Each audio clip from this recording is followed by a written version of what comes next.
What's so dangerous about narcissistic abuse is that it doesn't leave physical marks, and there may not even be any name-calling. In the beginning, victims often have no idea that their identities are being slowly rotted away from the inside out.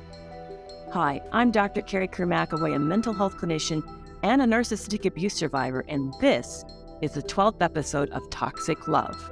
In this video, you'll learn why narcissistic abuse is one of the most insidious forms of abuse and how narcissists and other toxic people twist the victim's mind. Christopher Nolan in the movie Inception asks if it's possible to plant a foreign idea into another person's mind and make them think that it's their own. In this video, I'm going to show you how this is done to millions of people on a daily basis through the psychological warfare of ambient abuse and coercive control. And if this is happening to you, you're going to want to stick around to the end to learn what you can do to break free from this horrifying form of abuse.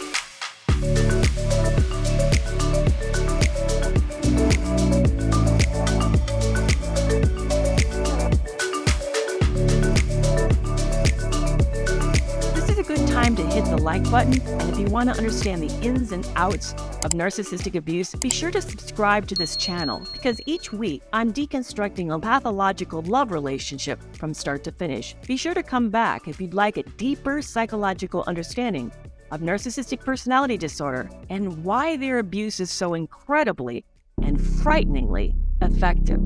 Since it was Christmas time, my former accountant's family was home for the holidays.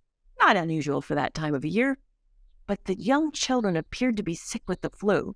Instead of getting better, more family members were falling ill, and it was only by a miraculous fluke that they noticed the husband, who left for work each day, seemed to be the one who was least affected. It was then that they realized something was terribly wrong. They were being poisoned. A malfunctioning furnace had been filling the house with deadly carbon monoxide. Fortunately, this family survived and lived to tell the tale. But ambient abuse is like carbon monoxide because it's incredibly difficult to identify. Like a poisonous fog, it saturates the lifeblood of the relationship and slowly erodes the mind of the victim. And those around the victim have no idea that this person is drowning in its deadly fumes, that they're being eaten alive by doubt and confusion. It's the equivalent of psychological warfare that's being carried out by someone who claims to love the one that they're harming. It's super difficult to pinpoint, and it permeates everything.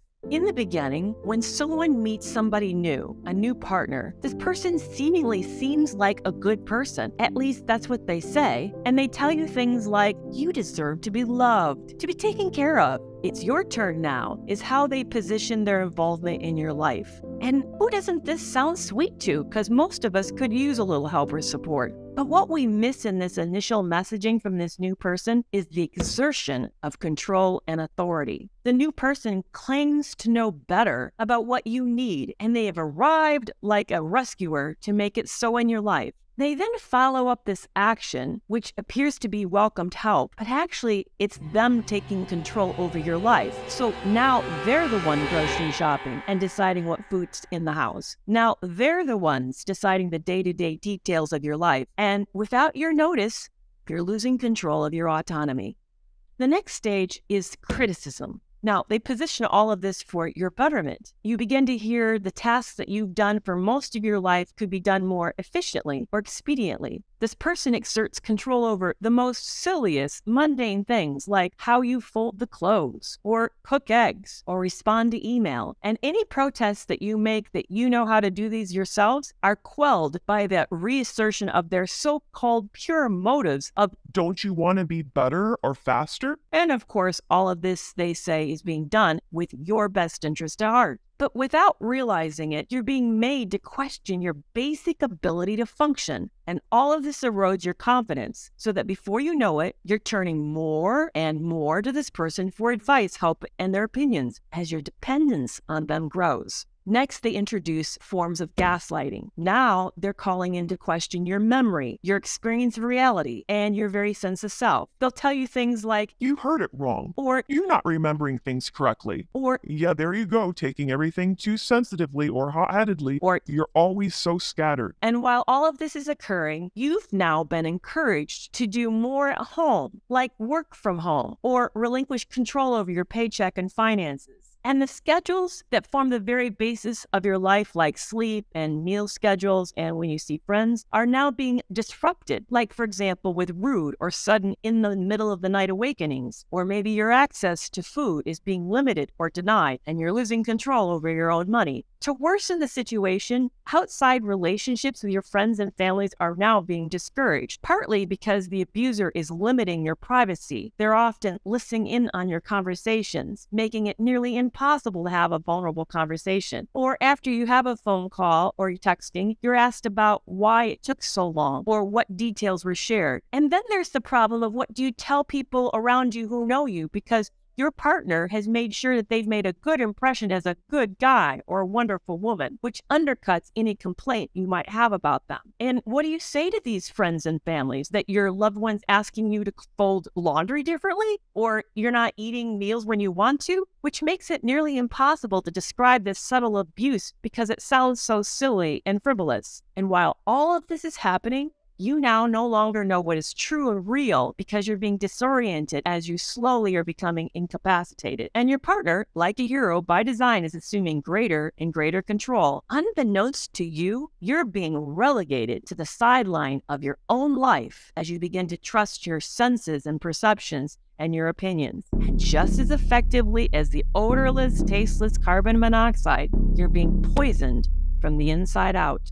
Over time, victims succumb to this relentless pressure by becoming lifeless, intensely confused, and increasingly depressed as their dependency on this person grows. And just like the movie Inception, with the experiment of planning an idea, it works very well. So well that in the movie, the infected person is unable to tell what's real and she ends up taking her own life. And with ambient abuse, passive death wishes or suicidal thoughts are often a frequent symptom of severe cases of this form of abuse. So, how can someone break free from this horrifying and insidious abuse?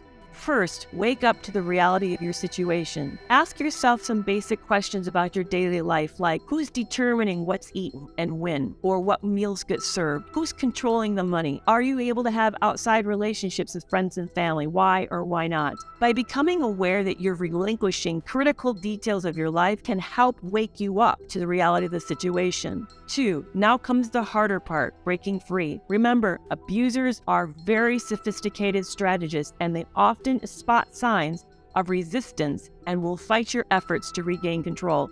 So you must be very careful. And it's best to do this with outside help. You're going to need to have a very solid exit plan. And do not make the error of thinking that your abuser will not do low and very despicable things, because the common moral decency that controls most of our behavior is not true about them. So don't fall prey to the idea that they possibly are too depraved to do this thing or that thing, because in their opinion, there's nothing too barbaric or immoral in order for them to maintain control. Victims must be just as strategic when making a safety plan to exit the relationship. Has this video been helpful in understanding ambient abuse? Why victims become so befuddled and trapped? If you have found it so, please like this video and stick around by subscribing to this channel. And if you like this episode, be sure to check out last week's when I took a closer look at the main reason why narcissists cheat. And you're not going to want to miss next week's when I talk about why having good boundaries is not enough to protect you from narcissist toxic actions and decisions. Hey, big hugs and stay strong and safe.